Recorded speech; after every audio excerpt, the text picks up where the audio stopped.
What's up, y'all? A little faith, and welcome to episode 19 of the Fagnostic Podcast. I'm your host, Matt Hayes, and this is a very special episode following my experience as a juror for the second year in a row at the Out at the Movies International Film Festival in beautiful Winston-Salem, North Carolina. All right, Mr. DeMille, I'm ready for my close-up. The other two jurors for the film categories we were assigned are here with me to discuss our view and critique of all the films that we watched. And y'all, we had some amazing and impactful submissions. But what's even more fascinating is that we all represent three very different walks in life, which means we all see art through very different lenses. These two filmmakers have taught me so much, and I'm very honored to share this episode with you. Megan Q. Daniels, she, her, is a multi-degreed filmmaker based in North Carolina. She's currently on the film festival circuit tour with her incredibly eye-opening film, Proper Pronouns, which y'all have got to see. It's screened on PBS and in multiple festivals. She uses filmmaking to address social justice issues in North Carolina and beyond. Her most recent project is still in production and addresses the negative impact on small businesses by COVID-19. Kat Scher, he, him, she, or love loves, is a bi-trans film student studying to be a film director and sound designer. He loves LGBT media and strives to create representation he never saw growing up and continue the journey to normalize trans representation in front of and behind the camera while rejecting the gender binary. Welcome to the show, y'all.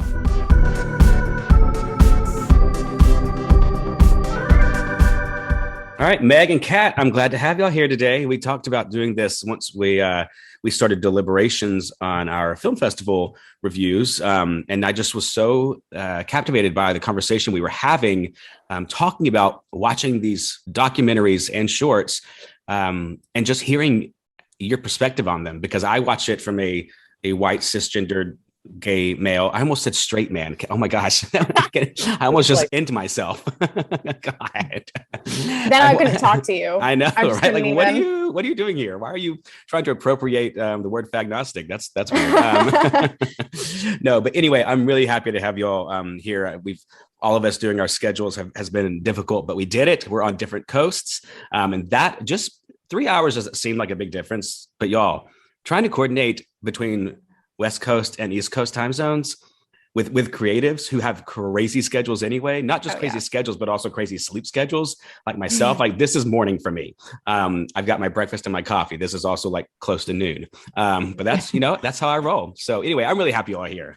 Thanks for having us. So every podcast starts off with two famous questions. The first being, are you a believer? Meg, you go first.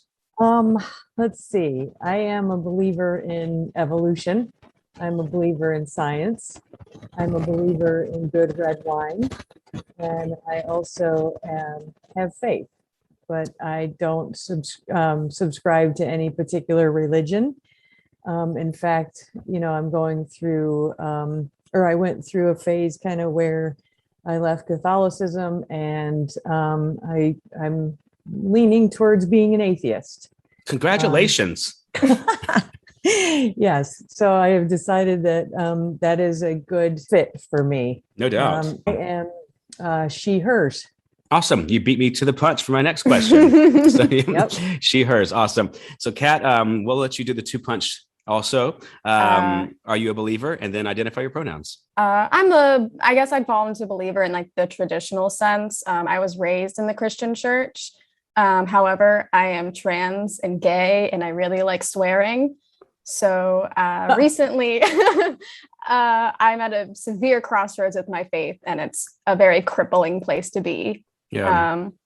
Because I want my listeners to also know, like, locationally speaking, where you are, because that matters more than people realize culturally speaking. Your context. Where are you located? Born and raised North Carolina, Raleigh area. Yeah. So although Raleigh is progressive compared to the rest of the state itself is not.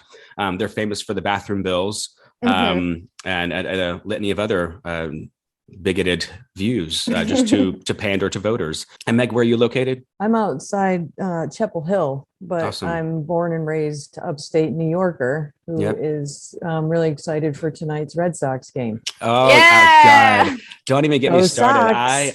Go Sox. So last night I was watching the Dodgers Braves game, but I come from a Braves fan base. And so I was really conflicted, like wearing my royal blue versus my navy blues. And I thought we were going to win it right there until the very end. But anyway, good luck for you tonight. Yeah, thanks. But I want to hit Kat real quick because it's really interesting what you just said about how you're at a crossroads with your faith, even after listing all these things that seem to counter what it means to be of faith.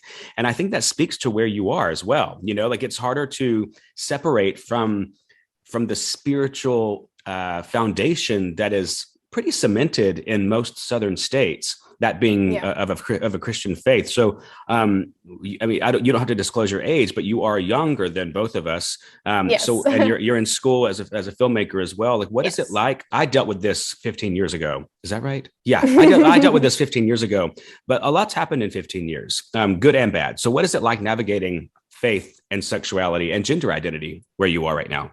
I think definitely I haven't been closeted like ever in my life, mostly just because I grew up in I'm the age where like I grew up on Tumblr, unfortunately, and that isn't Tumblr just for porn? Actually, in 2017 they banned porn, but Tumblr is like the avenue of like very, I guess, more what people would call cringy Gen Z like sexuality and gender.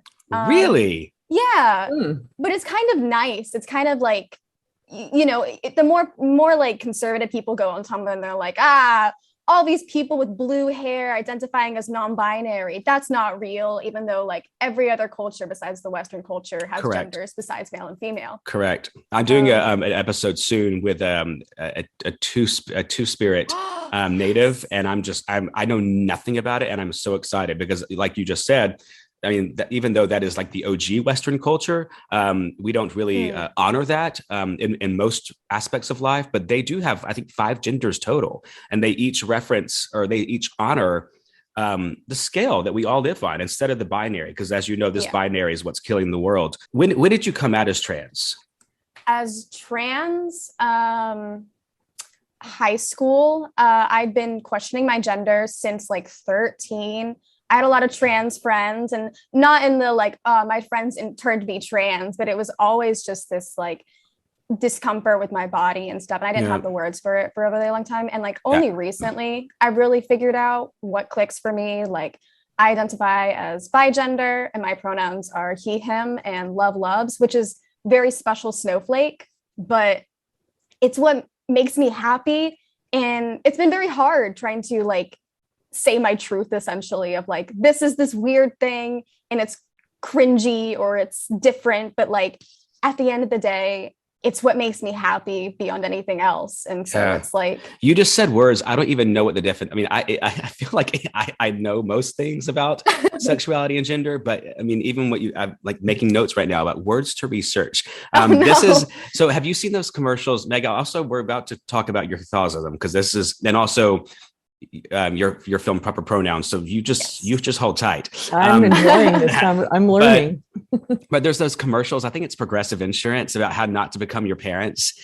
And y'all, they are so triggering and offensive to me, because I'm like, y'all are speaking to me right now. Like my favorite is the like they're talking about like it's the group of dads who are like noticing someone with blue hair or something, and the teacher of the lesson is like, don't look, don't make a comment, it's okay, they're happy. And I'm like, and then the others I think are like making noises when you get up and down because your whole body hurts. And that one really gets me, because it's like, I mean, even right now, like I drove back from Vegas a couple of days ago, and I got out of the car and I was like, oh my God, my back, I can't function from driving a Prius across the flat desert. You know what I mean? Like, come on. You're anyway, screwed, buddy. I know. Oh, and my absolute favorite though, and this is not me because I have better taste than this, but it's like, do you really need a sign to remind you to live, laugh, and love? And the woman's like, yes, I do. Oh my God, those commercials kill me. Literally. But so Meg, you have an interesting take as well, because and I don't want to like end you, but you are a heterosexual woman who made a film about called Proper Pronouns, about that explores the idea of gender identity and sex identity. Why? That's the famous question. Right. Why? It started with my first year film.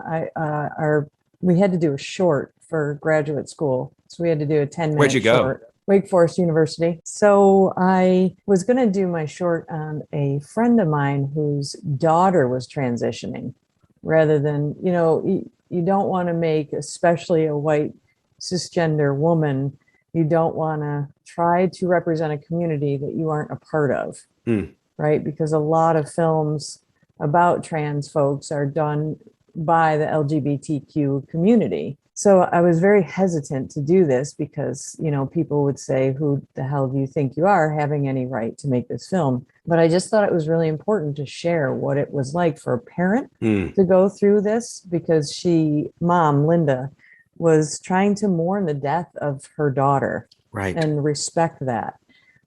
As people see often, if they do have family members or friends that transition, oftentimes that's kind of the thought process. And that's how Dawn, in proper pronouns, her and Pam, Pam is her wife of 42 years still after transition. She had to mourn the death of her husband, but never left Dawn after she transitioned. So I wanted to film Linda and her daughter and them going through what they were going through, because mom is from California, very progressive, very supportive, but trying to help a daughter living in the South transition. And it was just not what she was used to culturally as far as acceptance goes. Yeah. So she's watching her daughter go through this at 16, already a turbulent time, and just trying to be the mother that she could be and protect her child, but not protect her child. Yeah. Let her child figure herself out. So long story short, they decided in November they didn't want to be a part of the project anymore. And we started in September, and I was pretty deep into it already. And I had done a lot of research, and I just was so angry by what aren't all filmmakers mad? We're angry, so we make social justice films. That's why we're here, right? Absolutely. Right. If we didn't have anger, y'all wouldn't have content. Right. So calm down. My entire career as a filmmaker was born out of spite. So yeah. Exactly. Yeah. So I was angry while I was watching them go through this, because being from upstate New York and having parents that got within 2 miles of Woodstock, I grew up, in a culture that you love everybody for whatever or whoever they are. And, that's why I got out of Catholicism, because love thy neighbor, and then you go out and you hate a trans person. So, right. But you're sure going to make love to a little boy. Right. So when I moved here, I really couldn't wrap my head around the fact that, people, when their children either transitioned or came out as part of the LGBTQ community, they were throwing their children out of the home and having nothing to do with them anymore. And that there's my anger, because I have family and I have friends that came out, and although it was very difficult at times, and there was a lot of there was distance, there was a lot of time, because they are hardcore Catholic families. It was something that they had to come to terms with, but they never stopped loving their children. Sure. Right. Ever. So when I came here and I saw that was just, it blew my mind. So when Linda decided not to be a part of the project anymore, I was pretty far into it, and I had learned so much and seen so much in my 21 years here that I was not going to just give up and start a completely different story. So we found Liam, who is in the film. He was the first trans man to graduate from Wake Forest University in the divinity program. What? Wow. Right. So you'll see that. You probably remember I show his master's degree on purpose. And with it being, they kind of made too big of a deal out of it, because, they almost wanted bragging rights, because they were a plantation. They're so still deeply rooted in the Baptist community, but they don't want to, they claim that they're not anymore. They've moved away. I will give them some credit, but there's been some honest. progress. Yeah, they have moved away. So look, a baby step for a Baptist is still a pretty large leap. So I say that as a recovering Southern Baptist sissy. I can't take credit for that. That's a line from Del Shores, but that's fabulous. You gotta love Del. Yeah. So then I decided to pursue the film further. Manny Robinson and I, my thesis partner, we met the other three. Liam introduced us to the other three because it was important. We felt, and he felt, that we have trans people of color because they have 3 strikes against them in the South, just living, right? Let alone take out the whole trans part of it. So we decided to have all 4 of them. We graduated with a cut of the film that we got our degrees, luckily, and it was, successful, but it wasn't where we wanted it to be. So I continued it from June 2019 to January 2020. And now it's doing well. I mean, it was just in its 8th film festival, thankfully. Yay. Yay. And it was, it was picked up by Southern Circuit and Canopy. So it's really I'm so thrilled for the ministers because it's now where it needs to be. Yeah. This wasn't about notoriety, and God knows we don't make money as doc filmmakers. No. We make these films. None of us are on that HBO money yet. No, never will be. No, don't say that. I believe in the power of yet. The power of yet. All right. Yeah. That's I'm the trans issue is really, I think, where I'm focusing a lot of my efforts right now.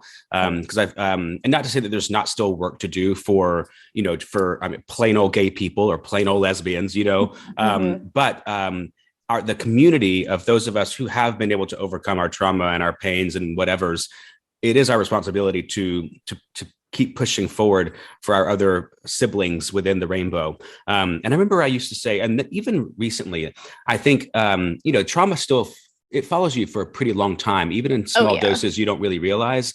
And even, I would say probably even as of 2 years ago, I would think about the trans community and just think to myself, well, thank God that's not my cross to bear, because I don't know if I could handle it. And I think even saying that diminishes the life quality of a trans person. And I really regret that was my train of thought, but I think it was just my own attempt to lessen the blow of being gay, because I still didn't trust that those around me could deal with that. You know what I mean? I can't, while I still cannot imagine what that is like, in my spiritual, deep dives, I really have I think I talked about this when we were doing our deliberations. I'm pretty convinced in myself that if there's a God, they are within all of us. And if that's the case, God is non-gender. There's no way to gender or sexualize God. Now, we can sexualize Jesus on that cross and that loincloth, but no, I mean, if that even happened. Right. No, but I love both of you just clutched your mouths and pearls. I'm still too deep in religion to be like. You'll get there, Kat. Don't you worry.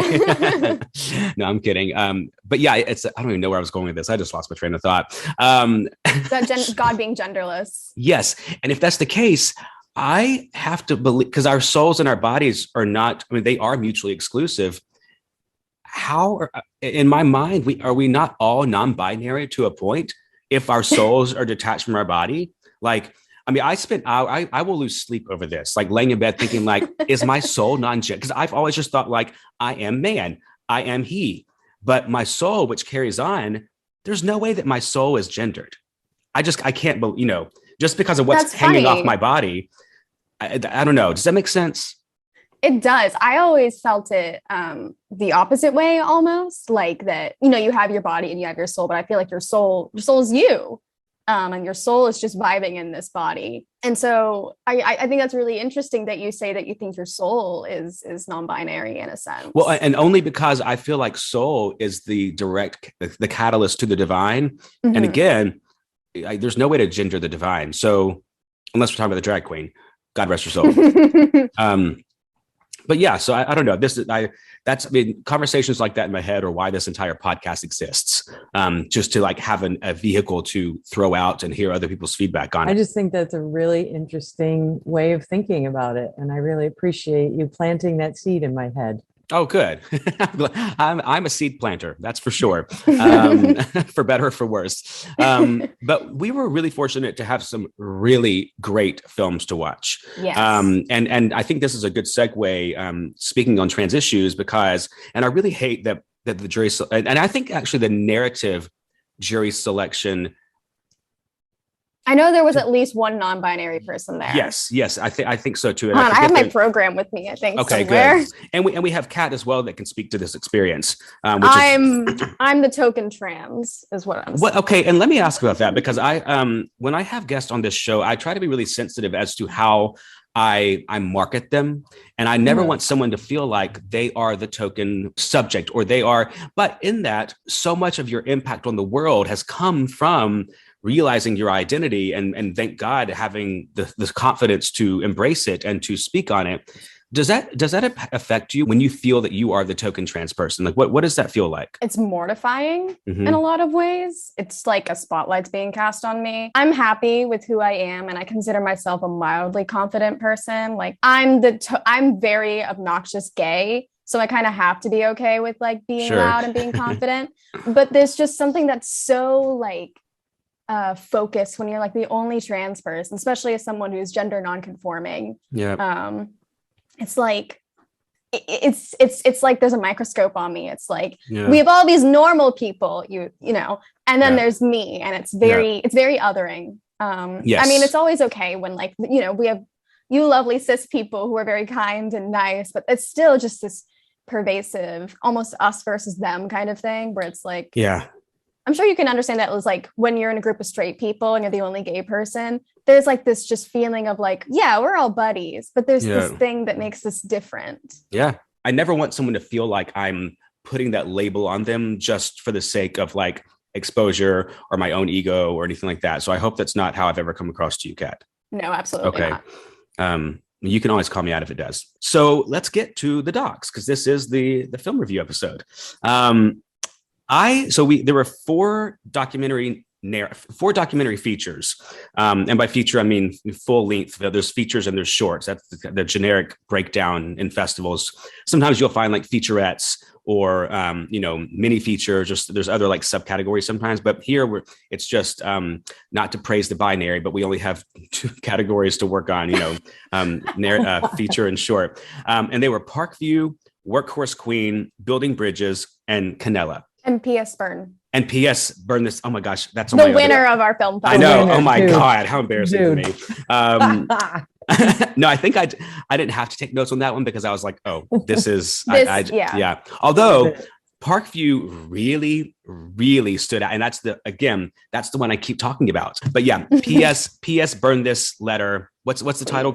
P.S. Burn this letter, please. Thank you. It's a bit of a mouthful. It is, yes. But because I also think it reminds me there's a book or something called P.S. I Love You. And I always wanted that to come out of my mouth. Let's speak about that one last, just since it did win the festival. But let's do Parkview first.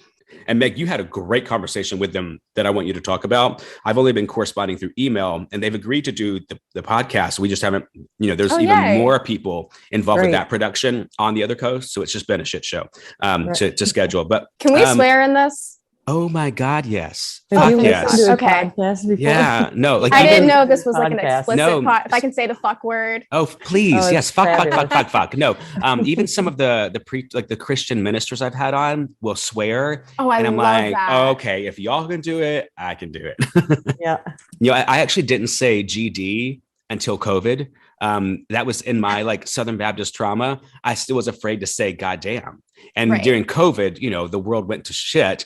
And now it's like every other word is GD, I feel like. You'll probably hear some in this episode. Oh, mine is terrible because I'm still, it was just a phrase for my grandmother, went to church, Catholic church twice a week. And there was Jesus Christ, there was goddamn. It's just a phrase for us. Yeah. I still would not, I will not even take the Lord's name in vain in front of my parents. Oh, so I will only say, oh my gosh, or oh my goodness. And because we're Southern, we'll say, oh my stars, oh my golly. Yes. But you will never hear me in front of my parents say, "Oh my God." I'll cuss in front of them, but I won't say, "Oh my God." Remind me when I meet your parents, okay? I will. I will. No, they're Because I have easy. a hard time. They're Okay. easy. They're great. This is on me. This is not on Okay. them. This is my Okay. issue. So Parkview.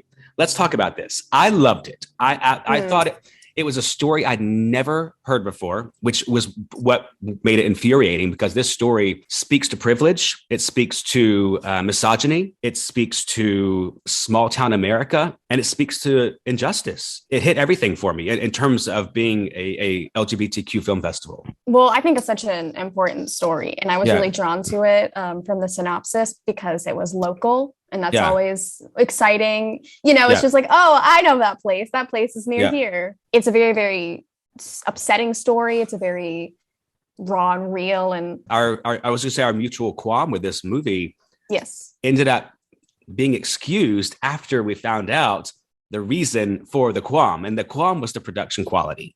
it is so bad. It makes like 2008 YouTube film with a potato look like 4K. Well, what we learned, the reason is because the footage was actually from that time. Mm-hmm. This is a new film that uses entirely original footage from the time when it happened, and the filmmaker kept the footage and put it together for this doc feature. And Megan, you can speak more to that because you had an in-person conversation. My listeners, I think, know that I had travel snafus the day of and could not make it to the festival after being stuck on a plane and failed liftoff attempts, and it was awful. But anyway, that's a privilege problem.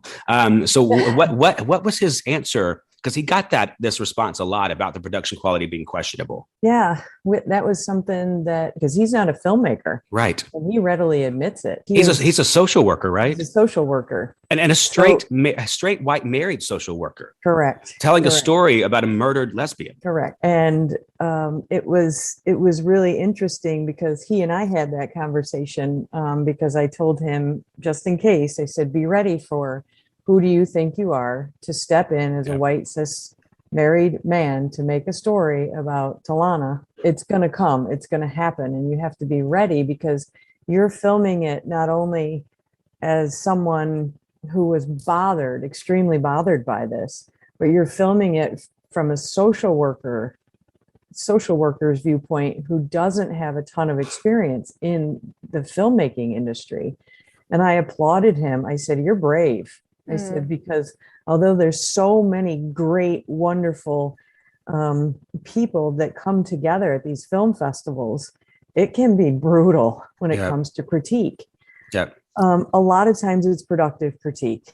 You know, I have not run into anybody snobby but I also haven't been in, any huge film festivals like Sundance or Full Frame where they could tear me apart. Even Outfest in LA. I mean, that's like the premier LGBTQ festival. Yeah, I didn't get into that one. I submitted. Me neither. So that's I would have been scared to death if I had to do a Q&A there. I would have been scared to death. Same, because they come with claws. Right. So, I told him, I said, I applaud you. And he was really great with the feedback. And when I found out about the fact that when he shot it, the technology was not there. Yep. I think he did a great job telling the story. And, the story for me focused on the fact that they didn't put at the forefront what had happened and the actual reason behind her death. Mm-hmm. They spotlighted the killer.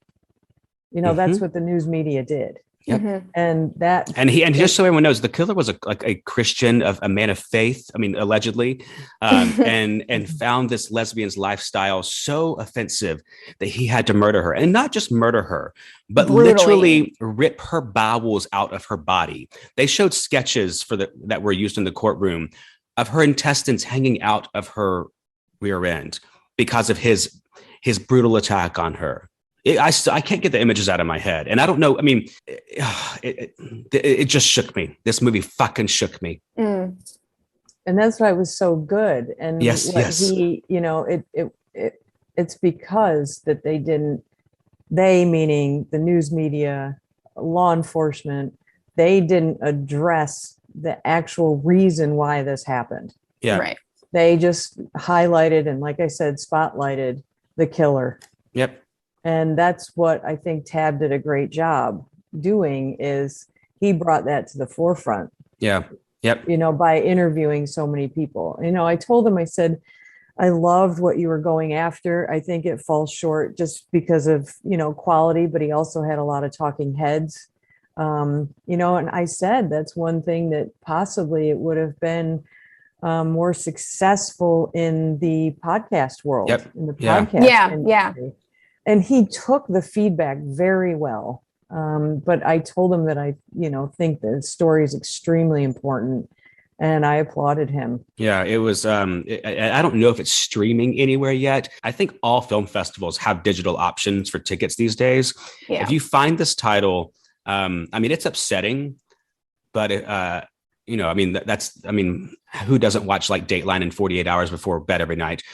So we're used to like upsetting our minds, I feel like. But this is something, it's a really important story because it does speak to how the media treats marginalized victims. God, it pissed me off.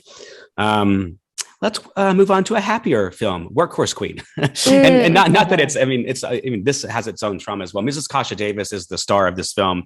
You interviewed her, right? I did. And how did that go? Yeah, I want to hear about that later. And not only interview, we've become friends. And like, we'll oh my gosh. No, she is such a light. And so she was in season 7 of RuPaul's Drag Race. And she was labeled as like the old queen, like the old fashioned queen. She's America's housewife. Her catchphrase was, there's always time for a cocktail. They've become sober since Drag Race, which this film speaks heavily to. What it really, because I'm a huge Drag Race fan, and I'm but also a new Drag Race fan. My best friend Brittany got me turned on to it a couple years ago, and now I've seen like every season, every country, multiple times. And I'm telling her like, "Oh, did you see this?" And she's like, "What have I done?" But they it really spoke to the idea of fame and success as it relates to being a named presence, and they really thought that after Drag Race they would be elevating. They would be soaring into the ether with the other drag queens of fame and tours and merch and, just a huge popularity. And it wasn't the same for her. It's not that she crashed and burned by any means, but it wasn't, some of the queens were getting their own TV shows and starring in movies. And it just wasn't that for her. But what she realized is that's just not her plot. She has this impact in Rochester, New York, which apparently has a sick drag scene. And I really want to experience it someday, but like only in seasonal temperatures because it sounds cold up there. You're from that area. You know New York winters. Don't ever go if it's not July. Don't you worry. No, there better be a good paycheck involved. But yeah, she does this story time with the kids at the library there called Imagination Station. And what was so beautiful to me, and Kat, I'd be interested in your take on this as well, because for me, seeing a drag queen, a man in makeup and a dress, be so normalized and welcomed to a cisgender family with their kids, like being read a story by a drag queen. I'm like, what world is this? Like that would never happen when I was growing up. And the kids are just like, they're kind of caricaturized, I guess, like, with this concept. But the kids love her and the parents love her. And I was almost emotional watching it because it was like, oh my God, like we're normal. We're okay. I don't want to jump ahead too much, but like, no, please. Really made me think about P.S. Burn This Letter, Please, which is also about drag queens, but it's about like pre-Stonewall, right? Yeah. It was like pre-Stonewall era, like drag queens and like the fraught experiences and how, tumultuous it was to be like that. And so it was like this, like I watched P.S. Burn This Letter. I think I watched that before I watched Workhorse Queen. Okay. So I basically started from the bottom. Now we're here. Right. Of like seeing like the change between the transition between what it was like for drag queens back then who were like criminalized and oh, I see what you mean. Yeah. And then going and seeing Workhorse Queen and seeing, a drag queen and she's just reading to kids. And it's like, oh my God. It was precious. And that film is screening they got into a lot of festivals. Yeah. It's a good film. It's fun. The filmmaker is Angela. Oh, fuck me. I think it's Angela Walsh. I hope I got Do you want that me to right. Google it? Yeah, go. Yeah, do that. But she, and I think they identify as she. So if I'm, but I'll use they just to be safe. They are a professor. Am I just making everything up in my head right now? I think they're a professor at Carnegie. I hope that I'm telling the truth on this. I should have. Angela Washko and she, her. She, her. Thank you. Okay. Don't Say you love that that we? name so that when you cut it, you have it right. I know. Mhm. Yes. Well, I think. Well, I don't often cut my mistakes because I want it to show that like there is room for mistake. It's a subtle thing. Yeah, but I think that that's where a lot of our cancel culture is fucking up right now, is that we don't allow and like some people need to be canceled. Let's be honest. But I have grown, I hope, so much in the past few years. And I hope that people, when I get my series or my notoriety, I hope that people recognize that things I've said in the past, I have grown from that. So that's my reason for leaving my fuck ups in this podcast. I think it's great. I just wanted. I know, no, but yeah, Angela Washko. If you can find this film, it's such an enjoyable watch, especially from when you're not critiquing films. And if you just saw this in the theater, I mean, holy cow, it's just fun. It's inspiring. The story of sobriety, of survival, they speak about their marriage being in turmoil because of the alcoholism, and just the impact that we all have the ability to achieve. That's what I took away from it, is that we, in our context, in our communities, we can be that voice. We can progress our environment. And little by little, if we each do it in our pockets, we're going to see fruit in the years ahead. I know it. What I really liked is how cutthroat it was. And in the drag culture, you have to get to Drag Race to be legitimate. Yep. That was one thing that blew my. It is very sad because one of the other characters, she tried out 12 times. Something like that. I think it was Angie, crazy. Right? Yeah. Yeah. And, it just, I really had no idea how if you don't get to Drag Race or you audition 12 times, then, they kind of poo-poo each other. And that shocked me. I was like, oh my God. Well, and it speaks to that idea of like the separation between passion and purpose. Because a lot of these queens will like in the film talked about how when they were not getting on, it's like, do I even need to keep pursuing drag as my art form? And that's sad because like, we do equate success with our art. And there's no way to change that, but we do have to recognize that in order to keep pursuing our art if we're not getting the quote unquote success in which we thought we were going to. And I don't like that the media determines that. Yeah. A TV show determines the validity of one's success. Yep. As, and that comes back in so many contexts and happens in so many cases, but, they're already trying to validate their art. Yeah. And then, the media, of course, we come back to it time and time again, that the media is validating who they are as artists. And, if they are out and they are performing and they are trying to make a living, now you've got this bar that has been set by Drag Race, it's just like, really? It's almost a blessing and a curse in a way. Like it helped normalize like drag. Yes, and it's like now it's just this fun thing. But it's also just like now it's like you're only good enough if you get on this show. Yeah. Yep. It's exactly. But yeah, y'all go watch this. It's such a fun film. Now let's talk about building bridges. Oh, I have a hot take. Yeah, I think we all do. This film is wonderfully produced. It is. The production quality is. Martin Scorsese, I think, was one of the producers. Too. Yeah. I mean, this is a legit documentary feature. Really well done. I wrote so most films I took extensive notes on. I wrote 3 words for this. I don't think I told y'all this when we talked about it originally. Oh my God. I wrote beautiful, redemptive, boring. Ooh. And by boring, I mean, I'm so fucking tired of advocating for the unadvocatable. Like, why are we still trying to save Catholicism? Why?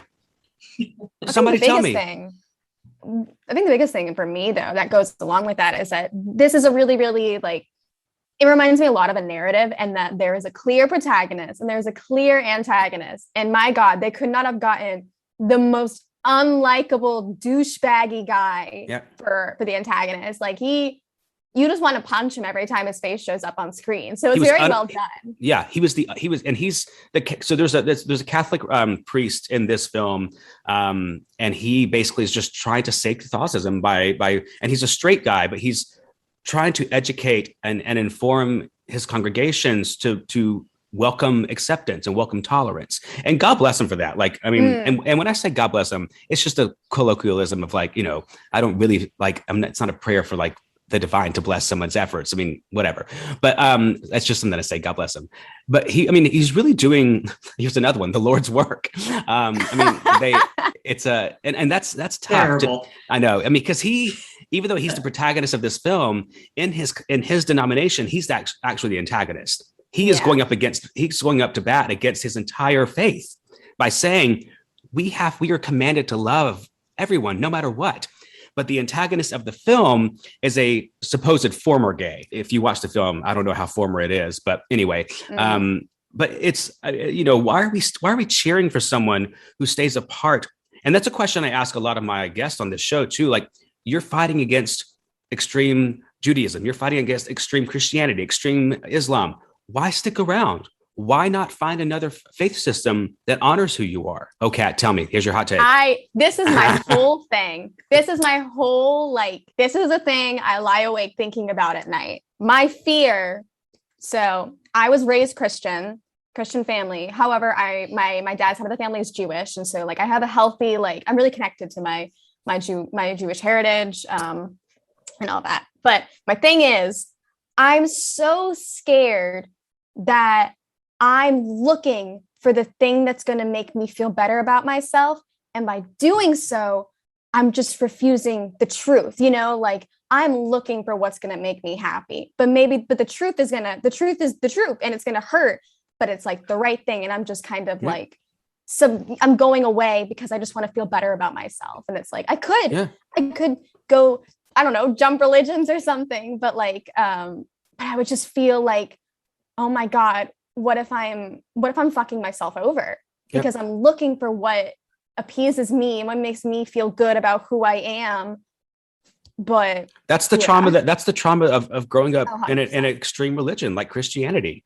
I have a great relationship with my parents, and I love their faith. Their faith has gotten them through some of the hardest times in our lives. But there's a bit of resentment of why did you make me grow up this way? Why did you bring me up in a faith system and a belief practice that I didn't choose? And so even if I claim agnosticism or atheism, or even if I return to a faith system, I can't see raising my kid in a way where they are forced to view eternity the way that I do. Mm-hmm. It just seems, I don't want to say abusive, but that scares me. So Kat, I'm so glad you said that, because that's a lot of people's issue when they are, after coming out to themselves and appreciating who they are. It's that question of, but what if I'm wrong? Mm-hmm. And that's a fucked up thing to have to lay awake with. And I'm so sorry that you do. I get it. I've been there. And not to say that I still don't have those nights. My hope for you is that you start seeing the divine in clues that show you are living the right way on the right path. Yeah. And I think because I know you a little bit, it's just a process, and it's going to allow you to tell stories later on about, my entire career is based on this trauma, this issue, this podcast, my short film Cognitive, everything's about what I've gone through with trying to grapple with that. And so thank you for being honest and vulnerable with that. Absolutely. Yeah. Meg, what's your take on this? Because you grew up Catholic. I did. And I think, for me, I really enjoyed the film for multiple reasons. One, just like you said, James Martin is going up against everything that he was taught. Yep. As a priest and what he's supposed to represent. But he's very forward thinking, and to find out some of the things that he brought to light, the 2016 shooting, gay club shooting, the bishops didn't stand with the victims, and he's bringing those things to light, and the filmmakers brought those things to light. I didn't know many of these things. So I like that he's both protagonist for the film, but he's also the antagonist to religion. Yep. And I feel that the only way that we're going to make strides in that is if people poke holes. But I also really liked, I loved the fact that they brought in Voris, the antagonist. And I know we had that deep conversation about them because you guys were right. That was, now I thought, Kat, I changed your mind at least a little bit in that last conversation, because I remember he was so important to the film because it shows, I mean, the whole thing that blew my mind was that he was gay. Okay, let's talk about the fact that you don't become gay. Right, right. You are always, supposedly, from what I have been taught, you are born gay, you're born in the wrong body, etc. Right? So the fact that he is so insecure in who he is as a person, he was, he prayed away gay.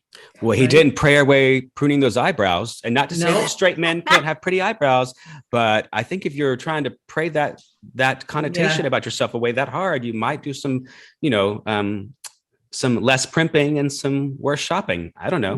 Yeah. I thought it's really disheartening to know that someone like him seems to, for me, because he was shunned for being gay, he is now spending his life, his path, trying to do everything he can to make James Martin look like this horrific person because he's so threatened by him. Yep. Voris is just so threatened by that because he lived both lives, supposedly. Right. One is a gay man and now one is a straight, hardcore Christian, cult leader. Yeah. Yeah. that is just, it's a really great context. And that they got him. And that he was, God, we never get those people. No, I was so jealous. That's what you did for me in this take, Megan, is that I didn't think about that watching it, but you talked about how, as documentary storytellers, to get the antagonist to show up and to speak, that's huge. In that sense, everybody hates him in the film. And I think, damn, it's about time. If you're going to be this vocal and somebody approaches you, stand up for yourself, because we're trying to give people a chance to justify themselves. We as viewers don't have to like it. Of course, I hate everything he stands for. Absolutely. But I thought he was a really, really important aspect or asset to this film, because then I would have thought it was somewhat boring without him. Yeah. He's the villain, and you can't tell a story without a villain. We never get the villain. We never get the hardcore villain like him. Well, we do in this film. So what you can, this I'm sure is going to be streaming everywhere because it's got so much money behind it. But yeah, Kat, what were you going to say about it? Two things really, really quick. One, I just wanted to commend James Martin because I realized after we talked that I had heard of him before, but previously he appeared on Fox News a couple of years ago for a segment that they did about how Christmas is being erased. One of those bullshit Christianity is being persecuted. Everyone hates us. They're trying to erase Christmas things. And they brought him on to talk about it as a priest. And he was like, I don't care. His issue was like the right issue. He was like, I'm more irritated with the consumerism in Christmas and the way that we're trying to market it. But these people are like the kind of people who are like, Amazon doesn't call it a Christmas list anymore. My religion is threatened, kind of thing. So like, I realized that I knew him. And I was like, oh, he's actually like a guy who's like, he doesn't have just this one issue. He just genuinely seems like a great guy who like has like, I guess the modern ideals, but is also just like, the issues that the conservative Christians that have the most news media, those issues are stupid. Let's talk about the actual issues, right? Like the corruption of consumerism in what's supposed to be a religious holiday, and let's stop making gay people feel like they have to die because of religion. And then the other thing I just wanted to say is my main issue with the film is that it really splits the protagonist, the antagonist time 50-50. And that's my problem of just like, you don't need 50-50. like, it was just, there was like a lot of whiplash. Like we would cut from people talking from the Pulse massacre, and then we would cut to this asshole just talking about how his dog watches Fox News. And it was just right. a lot but of look at how fired you're fired up about it. And that's a great film. I didn't like it. It made me, I couldn't focus on the message that James Martin was trying to do. All I could think about was how much I hated this guy and I hated the editing. Well, it kind of reminds me of what you spoke to a little bit ago, Kat, in that, you know, you'll lay awake at night thinking like, but what if I'm fucking myself over? You've got your own whiplash going on inside. Oh, yeah. So I wonder if that was triggering, and not to project that on you, but I wonder if that was triggering to it absolutely was. See the visual of what you're experiencing already. It was just rough. I was just upset because I didn't realize there was going to be an antagonist. Honestly, like I was enjoying the film fine until he showed up. And then he just kept showing up and I went, shut up. Like we get it. We get it. You suck. Yeah, right. Canela, I also really loved. I thought it could have been either a featurette or a short film. There was a lot of like, I loved getting to know the family of the feature of this film, which is a trans person. And what this film did do for me was educate me in how non-trans people are owning the narrative of trans people. In that if I learn that someone is trans, used to be my thought was, okay, when is your surgery? When is when are you going to have, your top surgery, your bottom surgery? Woof. And that I know. And I hate that but I still like, I have to have grace for myself and my own involvement. But like, I still was like, oh my God, like this isn't about me. This isn't about my acceptance of a trans person's choices. They don't have to have surgery. And so in this film, we never find out if they end up having the surgery. And I was so mad, but then I was mad at myself for being like, but it's not my fucking business. You know what I mean? Like this is their life, their experience. You shouldn't have to feel the need. And one of the short films that I loved, The Gray Area, which won Best Short, spoke to this, is that you shouldn't feel the need to prove your transness by what society is telling you to do, like wearing a dress or having boobs. That doesn't make you trans. Yeah. And so between that and The Gray Area, I mean, being a juror this year, I felt like I have just earned a college degree, honestly, because of stuff like what these films address. What did y'all think of Canela? It was really, really nice. Yeah. I found it a bit boring. It's a very simple film, which is fine. I think we need more simple films. Not everything has to be a spectacle with Martin Scorsese as a producer and all that. I relate to it a lot. I am a pre-everything non-binary, gender non-conforming trans guy. And I grapple with the medical side of transitioning constantly, for health reasons, for personal reasons, for all, money reasons, all that kind of stuff. And so it's always nice to see like a focus on that, because a lot of times it's just one of those things, like you said, that it's just expected. Yeah. And I think it's also really important to keep having these conversations, because being trans doesn't depend on how many surgeries you've had or how long you've been in the closet or all these arbitrary things. You're trans if you say you are, and we respect that. And just you don't have anything to prove to me. I don't have to prove anything, but it's also, for me at least, the biggest thing that I grapple with is the way that cis society views me versus the way that I see myself. For a lot of times I can look in the mirror, and there are days when it happens, there are days when it doesn't, but I can look at my chest, and I can be like, that's a man's chest, even though it would be coded as female. But I know if it's not like I can go out walking topless in society because of the way that people view it. And so it's always really interesting to see trans people's struggles and grapples with surgery, because especially with bottom surgery, it's one of those things where it's very personal. It's not like you're going to walk out every day and show everyone your genitalia, as much as conservative people wish you would when entering a bathroom. But it's one of those things where it's like, it's so nice to have just like, it's a little bit boring because it's very interpersonal. It's just one person's kind of stream of consciousness, but it's also an important stream of consciousness to be had. Yeah.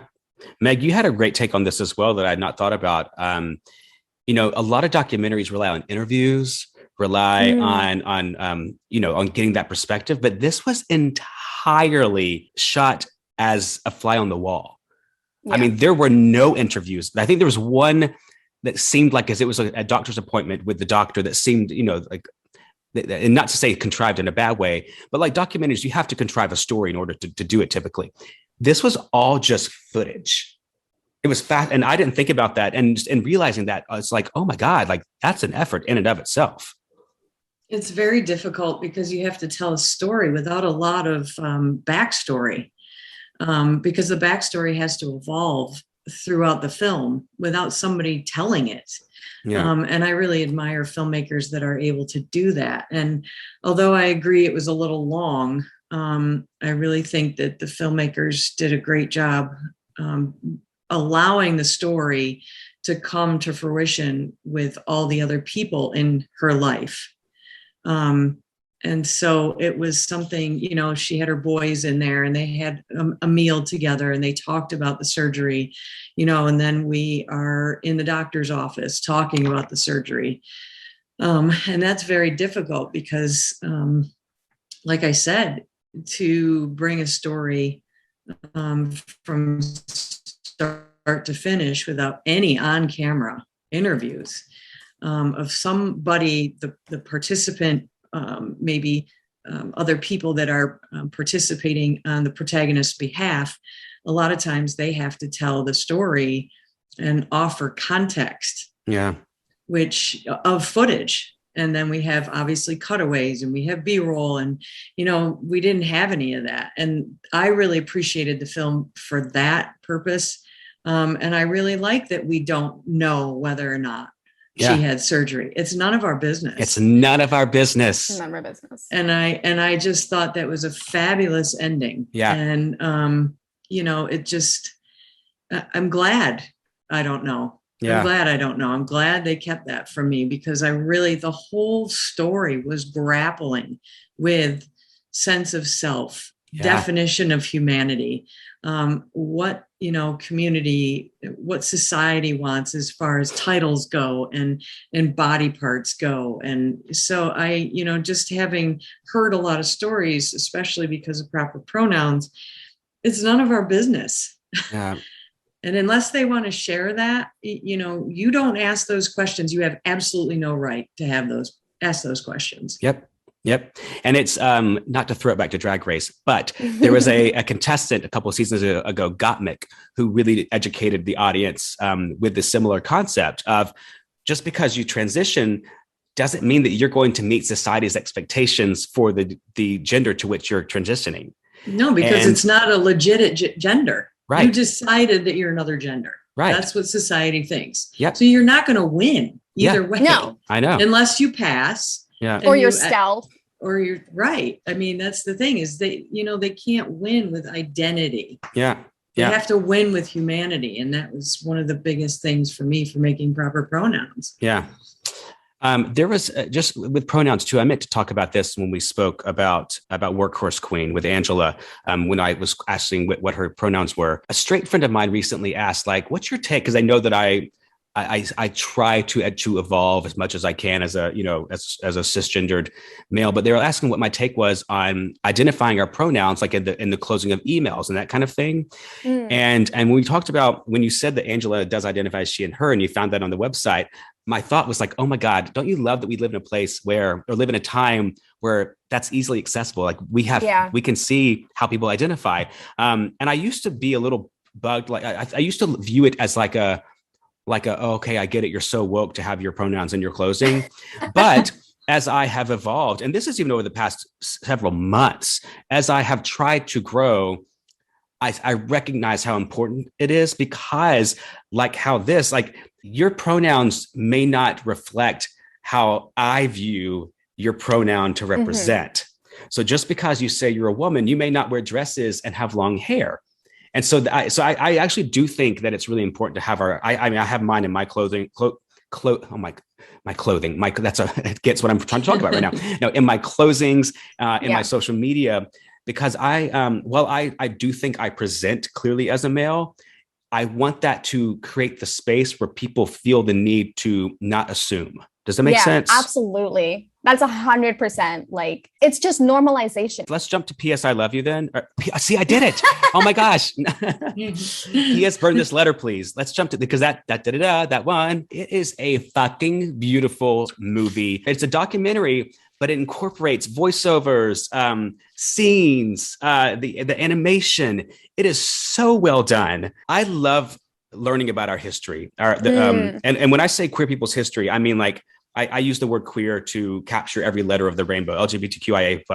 But I love learning about queer history, not to shame younger generations, but the reality is so progressive for some people that there's no need to like look back. But, and as we're learning now, we have to study history in order to not repeat it. But I just loved these closeted Hollywood figures, speak about their private lives, of going to the club and like, dressing in drag. And it was just so, so well done. So well done. And it's just ironic that it was somebody in the media that they were writing to. I know. We just sat here and talked about how the media just demoralizes and decimates people as human beings, or just, reroutes the topic into just a rabbit hole. But and it was just the fact that those letters existed and the fact that they got their hands on them, and somebody was willing and willing to let those be shared in a documentary. I mean, those were so private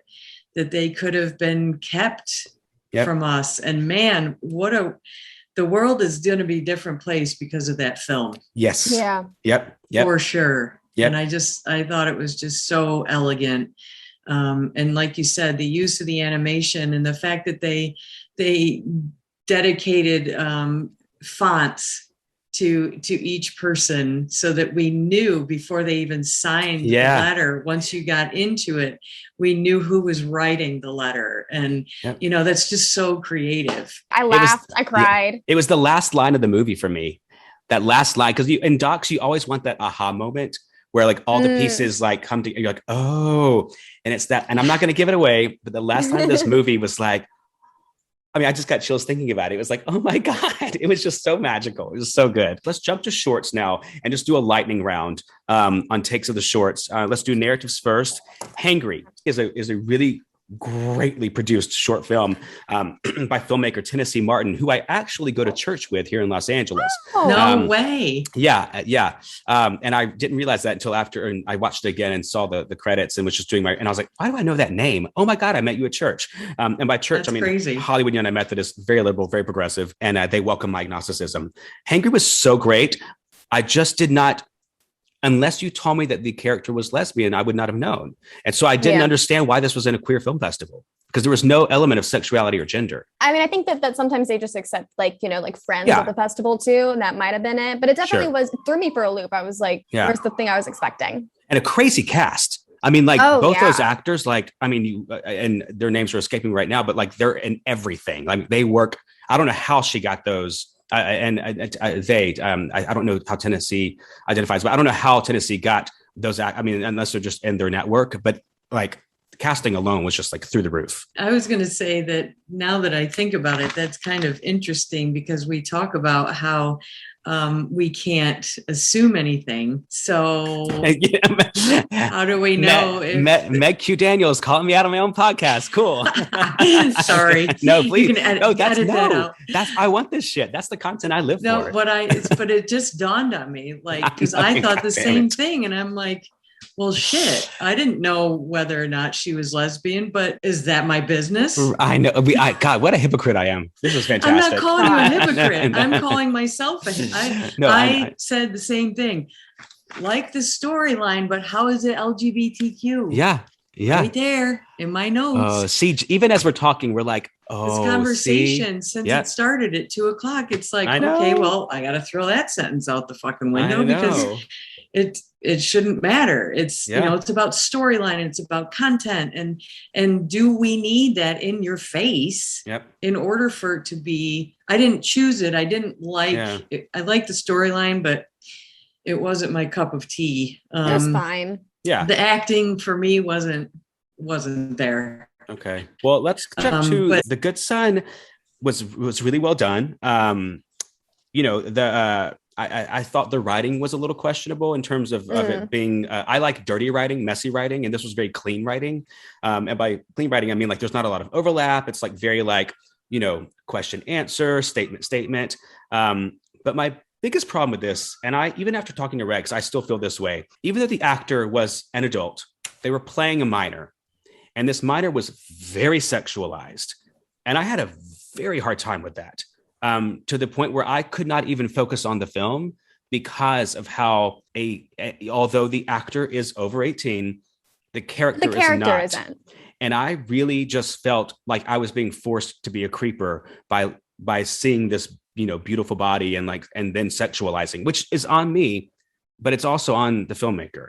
Mm-hmm. When we talked about it the first time, I brought up Call Me by Your Name because that's very similar in how that's, you know, a gay relationship with a, you know, and I had the same problem with that one. Yeah. I think, and we talked about this and how like, it's cool that we have, like, I know these stories exist, but it's like, it doesn't do well. You know, there's already a stigma in the gay community that all gay guys are just, you know, pedophile perverts. Yep. And making stuff like this doesn't exactly help us, even though it's like, it's not our job, I guess, to make people accept us. It doesn't do well when it's like, let's have a film. Oh, groundbreaking. A gay guy who's underage, who sleeps around. Wow, shocking. I've never heard that one before. Yeah, exactly. Let's get to brown eyes, light skin, brown hair. I love the simplicity of it. Yeah. I thought the simplicity was elegant. You know, the story, the cinematography is wonderful. Great incorporation of the political components. The score was beautiful. It just fell short in the storyline for me. Yep. Yeah. But I thought everything else was really great. Agreed. Kat? Same thing, really. Cool. I don't have anything more to add. Let's go to Scouts. I wanted more from this so badly. The context that they discuss is so fucking needed. And it's basically someone coming out as non-binary, but I almost couldn't focus on it because of the writing and the acting. It was I hate to be so hard on it, but like, it was almost like a bad SNL skit. I saw it as a PSA. Yes. Like I really thought it was a PSA commercial. And not just in the acting and the writing, but like in the saturation of the color. And like, it was just the camera angles. Cringy. So cringy. Yeah. I was so excited for it. I read the synopsis and I was like, fuck yes, this sounds great. And then I watched it and I was like, fuck no. Yep. I couldn't get through it. It was a letdown based on the synopsis. Yeah. Heat Wave. This was a very fluff piece to me. Very, very white. And these are Tish people. Like, Tish, what are you doing over there in New York City? There's no excuse. And there are stories told where like someone clearly has to be Caucasian because of, you know, whatever their life experience is. Tish, in my mind, would be leading the way with diversifying casting. There was no reason that they should not and could not have had people of color in this film, I thought. It was well acted, I thought, well shot, but just kind of meh. One of the things that the three of us noticed in our being selected as jurors was the lack of diversity. And just so everyone knows, we are very aware of that. And it really hit us. And we actually brought that to the people that selected us, and that there needs to be a much greater number of people of color who can speak to their experiences watching these films. It was really, it's an honor for us to all like be selected to give our take on films. But we know that there's still a lot of work to do. They welcomed our need to bring in more people to the fold. So I just want to get that out of the way. I hope that I approached that as sensitively as possible. It really did. Like, we talked about that. It's like, this is not okay. We have to talk about this. So anyway, what about From A to Q? I thought it felt like a pilot. It was very sweet. My biggest thing was, what fucking money do you have that you can get T-Swift? That's the exact thought I had. I was like holy shit. Who is funding this short film and who's clearing the music? Jesus Christ.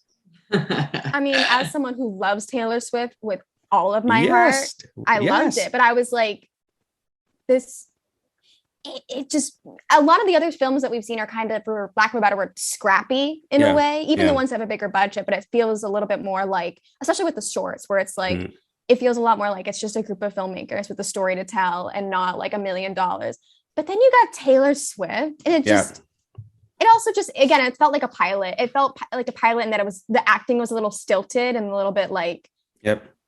I felt like they were depending on the success of the film to be because of Taylor Swift, because I didn't like anything about this film. Yeah, I think you're right. It just did nothing for me. The soundtrack was great. Yeah, I know. Doesn't fix it. And then the narrative short that won was Frankie. And we all agreed on that one. Frankie. That was that's the AA Circle. I actually did feel like it was a little contrived in story, just being like for them to have found the setting of the AA Circle. But the camera work alone sold me on this one. It is so hard to cut circular groups, and a master, and never make the audience question where they're looking and who they're looking at. And I thought that was brilliant. Really good acting, really clever story. What y'all think? It's original. I liked it. Yeah. Very original. The music tension was very well done. Sound design. The sound design was excellent. Like you said, the acting was great. I love the ending. So this was a good one for me. Yep. Which is why it won short narrative. So the docs. So Eliza Smiles, I thought it was super cute. It didn't wow me. I loved Eliza, the person featured there, but it just felt like an expose to me. Yeah, it felt like a filmed magazine article. I thought it was tastefully done. It could have been really raunchy. And I thought it was very tastefully done. Yeah, because this is a conversation that's also needed about normalizing, whether it be actual sex work or whether it be using your body to express. in whatever way you want. Yeah, exactly, to express in whatever way you want to. And there was just what I loved also is that Eliza didn't have like a chip on her shoulder about it, and not to say that I expected that or assumed that, but it was such a gracious, humble storytelling about an experience that I'm not familiar with. It didn't feel like shoved down my throat. For sure. No historical precedents. It was heady. I wanted more. Yeah, it was. I was pretty confused by it, to be honest. I agree. 11 weeks. I fucking loved. Heartbreaking. Sometimes artists are blamed for exploiting situations. And this film did, and I don't mean to have a negative connotation on the word exploit, but this film did exploit a terrible life experience that was happening in one of the partners. These were two women married for years and years. It was really a raw take on the final days of life between lovers. It was heartbreaking. I actually wrote down fucking art as my takeaway from it. God bless. I didn't want it to win because it made me so sad. Like, it was very, very good. It was definitely in like top 3 at least, but I was just like, I cannot make this win because I will cry forever and ever. Yep. There was just so much compassion in the film. So, I don't know if you're right in the sense of, I don't think the negative connotation of exploiting this particular situation, there is exploitation to it, but it was, and I'm not really coming up with a good explanation. I know what you mean, but it was permissive. I mean, it wasn't like still beautiful, right? Nobody was exploited. This was two people but the situation was like, oh my God, it's heartbreaking. And it also just addresses something none of us want to think about: losing a loved one. Right. And really being present firsthand for it. Do I qualify for love? This is the second to last doc we're going to discuss as relates to the shorts. We disagreed on this one. I had a very different view of this film than y'all did. I remember. Remind me your take first. Gladly. So this was a one person short film. Shot in very saturated black and white on a subject matter that's very important. it's very painful in the story. In what the story is about.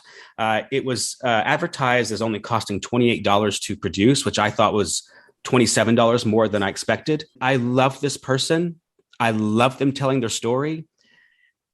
Where I did not forgive was in the reading of the lines throughout, and the cuts. I thought it was. I had a hard time believing what they were saying because I could see them reading the lines that they were delivering. And that really struck a chord with me. You can do a lot more for $28, in my opinion. And I'll pay you double if you can memorize your lines. It felt like a proof of concept. I wanted someone to fund it, make this more like, we'll talk about this in a second, but with the gray area, it's also a story that's told, but there's visuals that add to it. And so we see like the monologue happening in real time. And I wanted that, or I just wanted something more than just this straight talk. And it just, again, because like this person was reading off a script. And so there wasn't room for like the feeling of a monologue of just kind of this. Correct. Growth. But it felt like a proof of concept. It was like here's this really cool thing. And I wish there was a producer. I wish someone saw this and was like, that's great. Let me give you a couple $100 and maybe that's what'll happen. Maybe that'll happen, for the next season. I don't know. I wrote that it should have been a TikTok.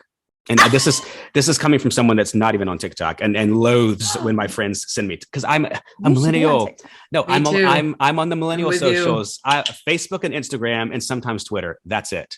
Me too. Okay, it's all I can TikTok's handle. fun. But I don't dance. I don't dance. It's not about dancing. It's just funny. We could have a whole episode about TikToks and the generational divide. But let's end on the gray area, I had Keegan on my show too. Y'all, Keegan is doing so fucking much for this world in having this conversation of the gray area. And in my attack on the binary, I'm only experiencing the divine, and I'm only experiencing beauty in the space between. And this film speaks to that. It's an allowance of POV. It's an allowance of expression. There were 5 people all identifying as she, her, and some presented as masculine, some presented as feminine, some presented as non-binary. Androgynous. Yeah, that's right. I'm sorry. I used the thank you for reminding me to use that word, androgynous. I'm gonna have to write that one down. This notebook is filled with like.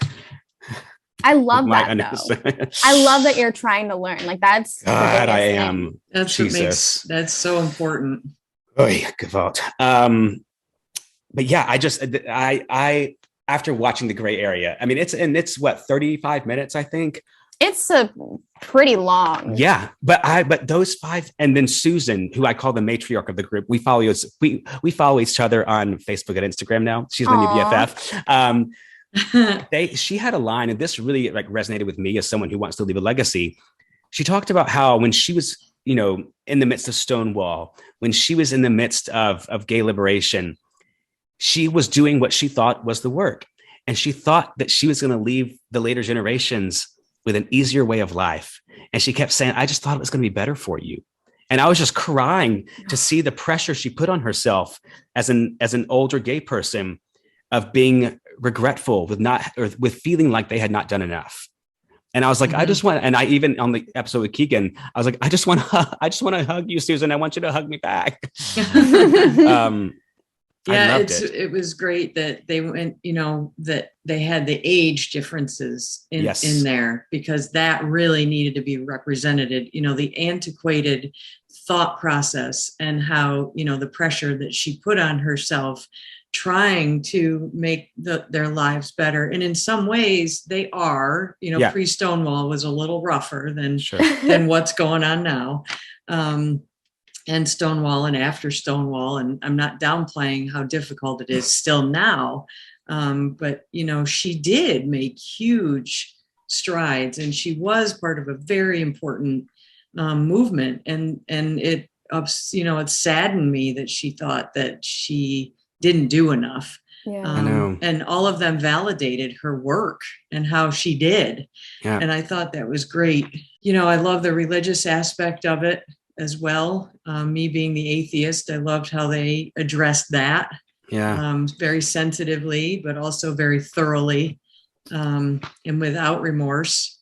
Yep. And I just thought that, there's just such a bravery there. And I love how it was shot. They're interviewed straight on, talking right to the camera oftentimes, because there's that whole breaking of the fourth wall. Yep. When you shoot like that, and it challenges the audience to look you in the eye and look at you as a person.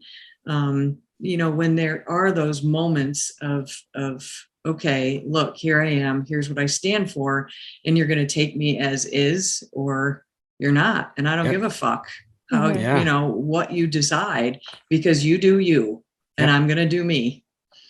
So I just thought all of those things really came together well. And they also had great flashback narratives that were shot really well. And they were shot from, you could never see the top of the face of the people that were the antagonists in the flashback narratives. And it was, I thought it was done purposely to kind of show how people who are, how often do we keep our heads lifted enough to see someone if we're being marginalized, if we're being put down? I just thought it was really clever cinematography as well. And here's some fun. I don't know if y'all know this yet, but do you remember the scene where Keegan is in does the graduation robe? Yes. And it's shot from behind. And I thought that was just a young actress they cast to play that role. That is a young boy. Ooh. Who that Keegan says that they are dealing with some they are trying to decide if they are non-gendered or non-binary. But I thought it was really interesting casting, because it kind of speaks to the same thing of like, it's not our business. It just was such like a trick on the audience, I think, to accept this as a female, but it's actually a young boy who looks feminine. And the film is talking about females who might look masculine.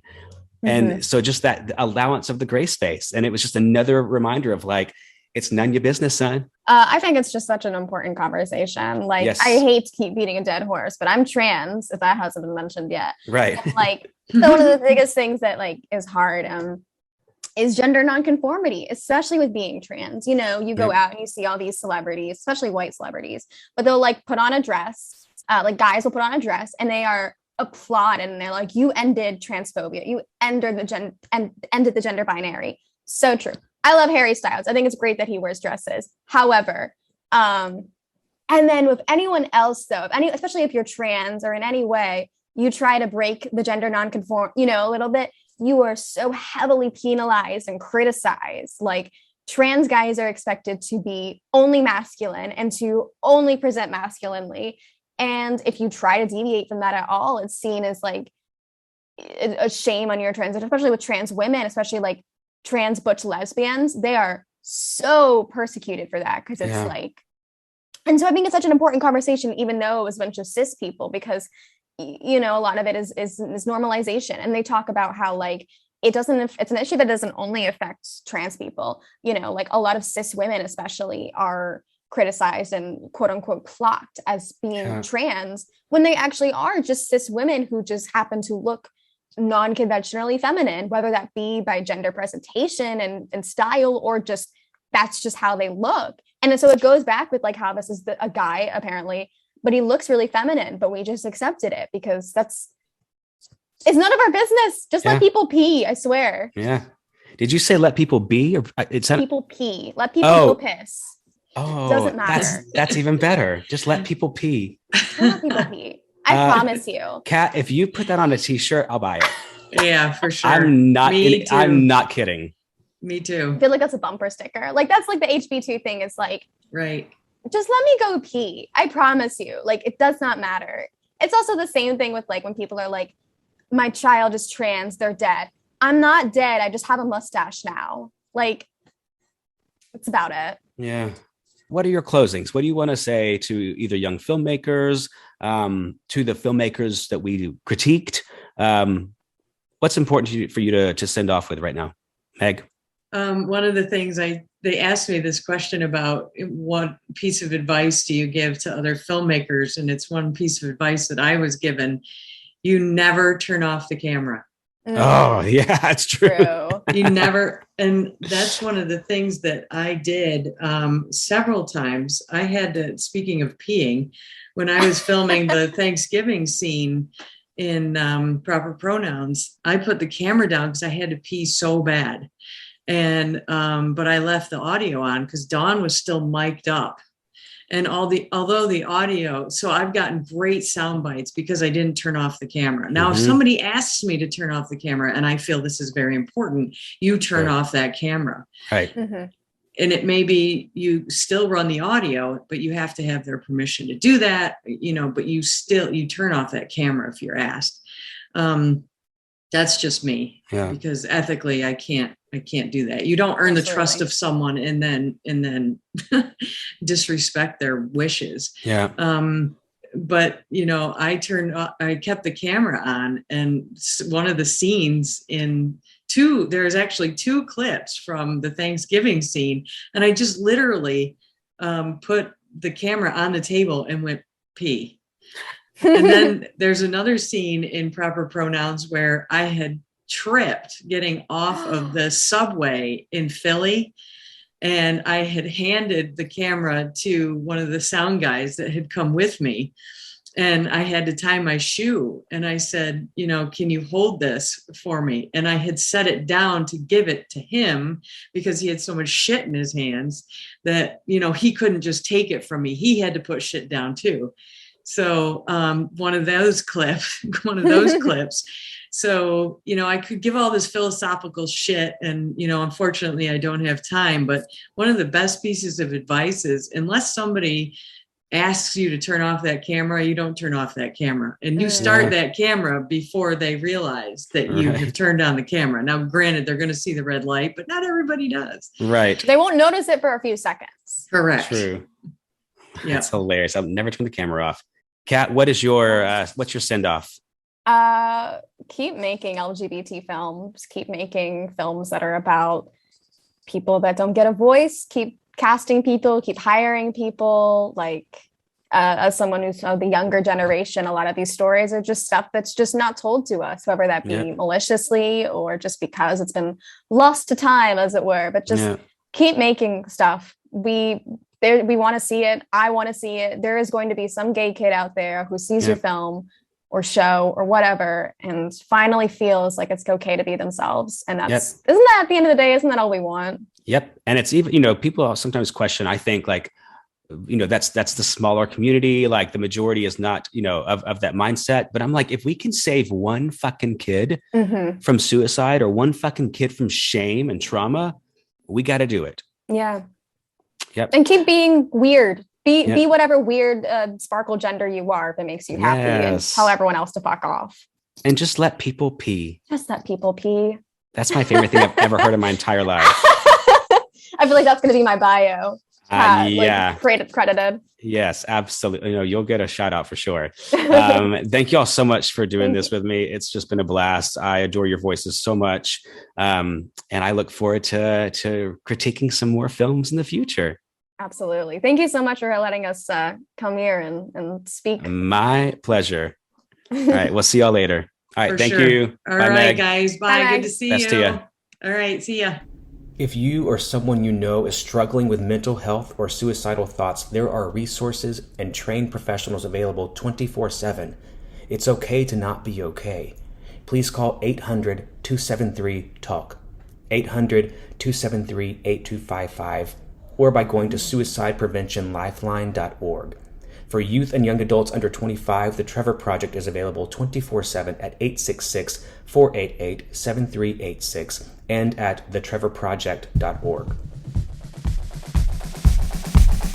And all the people said, gay men. Thank you all for listening to another episode of the Fagnostic Podcast, hosted by me, Matt Hayes. You can find me at matthayes.com. That's MATHAYES.com, or on Just the Millennial socials at Hayes on It. HAYES on it. Please go subscribe, review, and share this podcast. And in the meantime, peace be with all y'all. Hi, Michael Spicer here. Matt Hayes forgot to put my name in the credits of his podcast as the composer, but I'm here to tell you that I wrote the music for his podcast. Whatever it's called, I don't know.